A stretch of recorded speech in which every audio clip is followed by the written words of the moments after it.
Hey guys, so today's the first day of Unit 13, and this is on more hypothesis tests, and these are on the last page of the color sheet.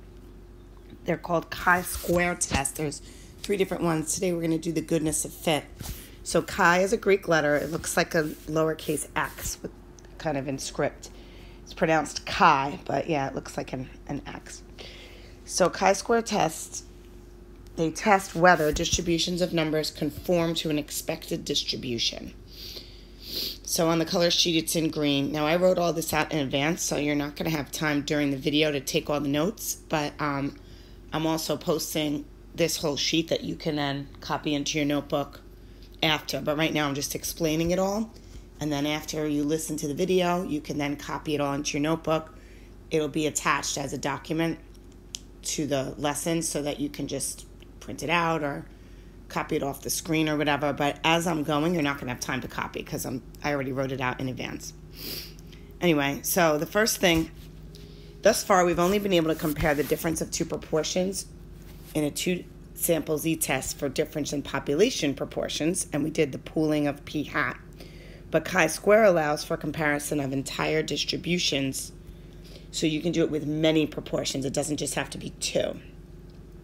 Also, for the first time, we have a test for qualitative data, which is categorical, like color or something like that. So every other test we did required quantitative data, which is all numerical. So, for example, M&M color would be categorical or qualitative data. And we're going to do an example with that. So also, what if we have more than 2 proportions to compare? That's when you can use chi-squared. So from the color sheet, this is the part we're using. So you'll see we use everything that's on there. All right, so the experiment that we're doing, and if we were in school, we used to actually hand out bags of M&Ms, and everybody would do their own experiment. And I did this with a real bag of M&Ms. But basically, you open the bag of M&Ms and you count each color. So the colors were brown, yellow, red, orange, green, blue. And the first line here is observed. This is what was in the bag that I had. Now, where did I get this expected? Well, I got the expected because this part right here is information you can get from the internet.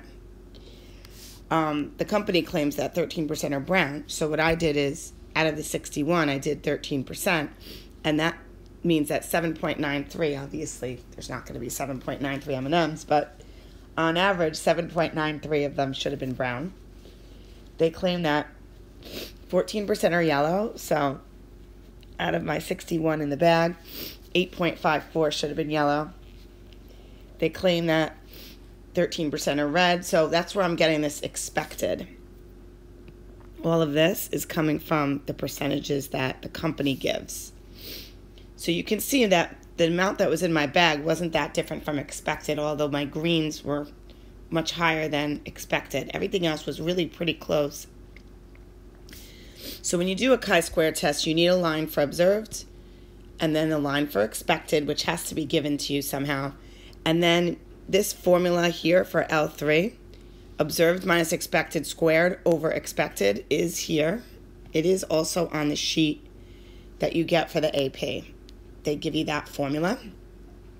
So what I did is I put in L3.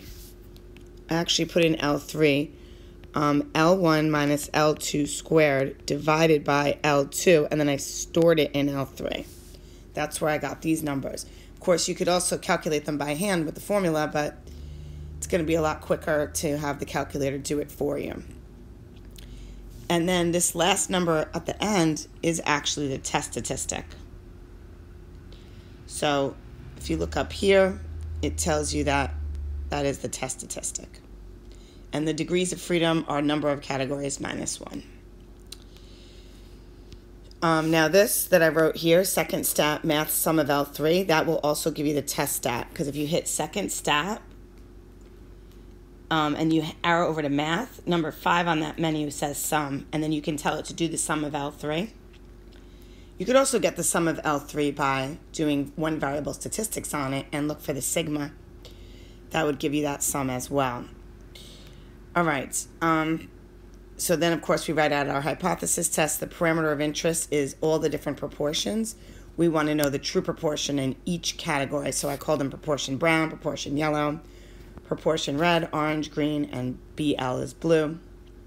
The true proportion in each category. Now, the hypotheses, they're kind of annoying because you have to write out a null for each color. And I got those from what was expected. And then the alternative is always that at least one is different. The assumptions, all expected counts have to be greater than 1.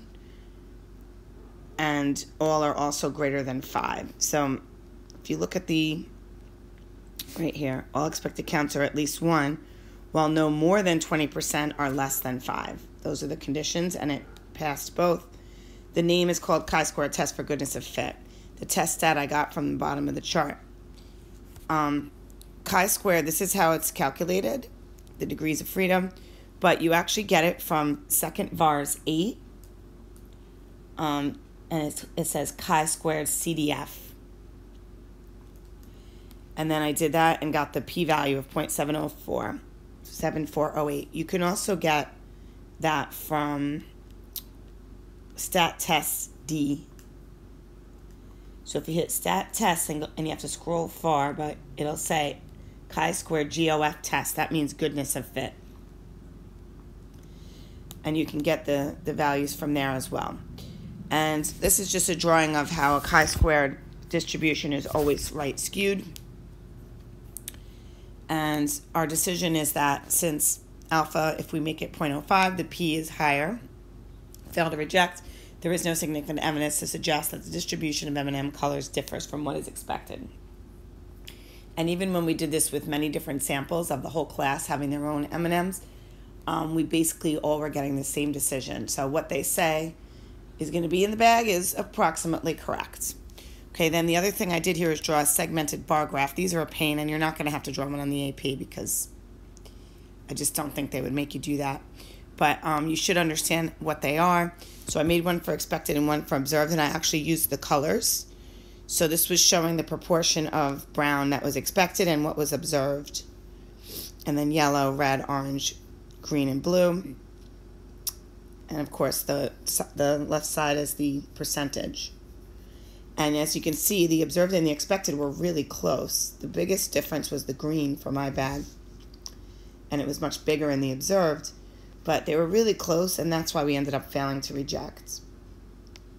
So your homework's going to be one chi-square test on page 743.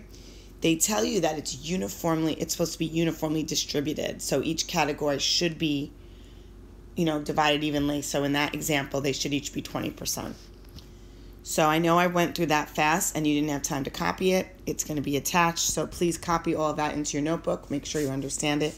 If you have any questions, you can ask me tomorrow. Have a good day.